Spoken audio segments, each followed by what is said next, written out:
Hello friends, வணக்கம். இன்றைக்கி நம்ம வாழைக்காய் பொடி மாஸ் பண்ண போகிறோம். இதுக்கு கடுகு, உளுத்தம்பருப்பு, சீரகம், பெருங்காயம், கருவேப்பிலை வச்சுருக்கேன். காஞ்சிட்ருக்கு எண்ணெய், அதில் போட்டுடலாம். வாழைக்காயை அரை வேக்காடு வேக வச்சு இந்த மாதிரி கேரட் சீவியில் சீவிக்கணும். என்னோடது கொஞ்சம் கச்சக்காயினால் கொஞ்சம் சரியாக சீவ வரல. நீங்கள் கரெக்டாக சீவி வச்சுக்கோங்க. கடுகு வெடிச்சதும் பச்சை மிளகாய், இஞ்சி, மஞ்சள் பொடி இதெல்லாம் போட்டு வதக்கலாம்.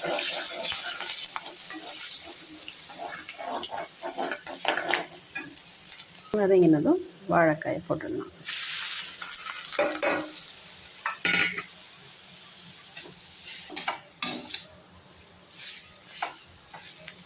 உப்பு போட்டு வதக்கிட்டு ஸ்டவ் ஆஃப் பண்ணிவிட்டு லெமன் புழிஞ்சிடணும்.